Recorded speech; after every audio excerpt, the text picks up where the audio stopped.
Good morning, this is Dr. Turner for Fundamental Mathematics. Today we're going to be finishing Unit 4 and looking at 4.5, which is everyone's favorite topic, word problems.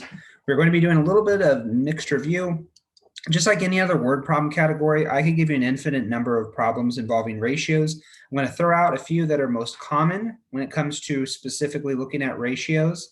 But again, as many questions as I throw at you when you take a standardized test like the CASP or the ACT, the SAT, etc., really you're at the mercy of whoever's writing the question. So if you understand the concept, then you should be able to apply that to any number of scenarios. I'm going to give you 4, again, which are maybe the most common. So hopefully that'll give you an idea of what we're looking for here. Number 1, Robert has a cookie recipe that calls for 1 cup of sugar for every 3/4 cups of flour per batch. If he needs to use 8 cups of sugar, how many cups of flour will he use? So to start out, we're going to set up the ratio that should be followed, which is 1 to 3/4. As we mentioned in 4.3, typically if we're looking at a ratio, we're not going to leave any mixed numbers or fractions. So I'm going to multiply this so that my ratio is in terms of integers. You can do that by multiplying by the denominator of any fraction you have. So multiplying both sides by 4 gives me a ratio of 4 to 3. Okay, this is something a little more that we can work with. Okay, then it says if he needs 8 cups of sugar, how much flour does he need? Okay, well, the ratio is 4 to 3. I have 8 cups of sugar. I want to know how many cups of flour. If you want to do the fraction way that we talked about and cross multiply, you can. Otherwise, if the ratio is 4 to 3, 4 to 8, well, that's 2 batches times 2. So 3 times 2 would give me 6. Okay. Now, in this class, because we were focusing on fundamentals, you do have multiple choice response, but anytime that you have a free response, you should be answering word problems in a complete sentence. It doesn't need to be a long sentence, but it needs to be a complete one. So I could say something like, he will use 6 cups of flour. That's it. That's all you got to put. Okay. Number 2, Cheryl makes a batch of lemonade with 2 ounces of lemon juice for every 5 ounces of sugar. Kathy uses 3 ounces of lemon juice for every 7 ounces of sugar. Which recipe is more sour, meaning which has the higher ratio of lemon juice? So using what we did in 4.2, we're going to write 2 tables, one comparing 2 to 5, the other comparing 3 to 7. So going down here with my 2 to 5 ratio, the first common multiple that 5 and 7 have is going to be 35. So 2 to 5, 4 to 10, 6 to 15, all the way down until we get to 14 to 35. Then I'll make another T-chart for Kathy, going down from 3 to 7. So 3, 7, 6, 14, all the way down to 15 to 35. Okay. So when we finally find the common multiple of 35, Cheryl's batch is 14 to 35. Kathy's batch is 15 to 35. So based on that, we would say Kathy's lemonade is more sour. If you want to throw the ratio in there, you can. Kathy's lemonade is more sour with a 15 to 35 ratio of lemon juice to sugar. Number 3, a gas-powered chainsaw requires a 40 to 1 gas to oil mixture to keep the chain lubricated. Michael poured a 2-ounce container of oil into a gallon gas container.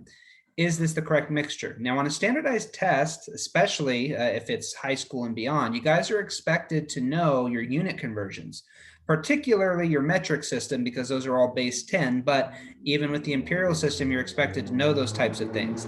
Now, a lot of people could tell me, how many ounces are in a cup, or how many cups are in a quart, or how many pints, etc. But ounces to gallons is a little bit less common. Sometimes you'll be lucky and they'll give you a hint or they'll give you the conversion rate, but usually you're left on your own. So just keep that in mind. For my class under supplemental resources, if you scroll down to the very bottom folder, there is a unit conversion chart in there. So if you want to have that in your notes and keep it handy, that's kind of what I recommend. So back to our problem. So the ratio should be 40 to 1.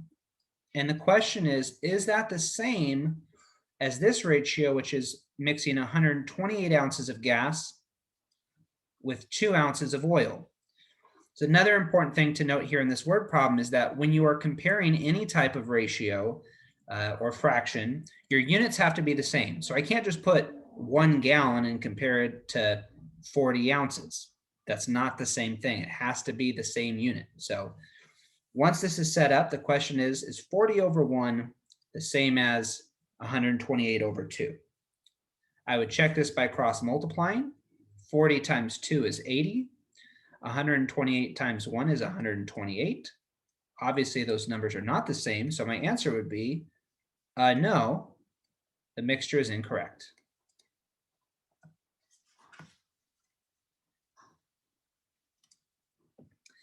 And last but not least, number 4, Emily's school maintains a 12-to-1 student-to-teacher ratio. During a recent earthquake drill, there were a total of 156 people counted for. How many students were present? So this is like what we just did in 4.4.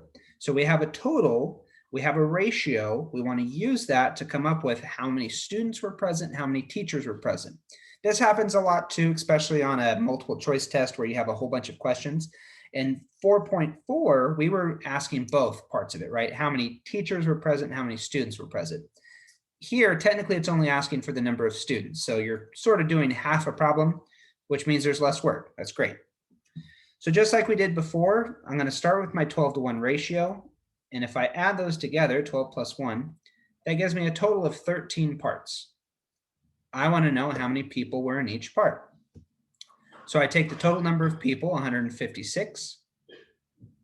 I'm going to divide that by the number of parts, which was 13. And 113 divided by, or 156, excuse me, divided by 13 gives me 12 people per part.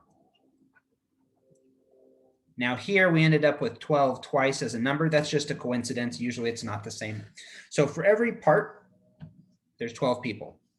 My ratio of students to teachers is 12-to-1. So I would do 12 times 12, which gives me 144. Again, most of the time you'll be asked for the number of both parties. So I could ask you the number of students, and then a part B might be the number of teachers.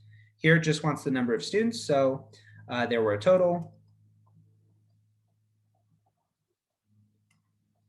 of 144 students. And that's it. That's it for Unit 4. If you guys need help, please reach out to me during office hours. Otherwise, have a good day, and I will talk to you soon. Bye.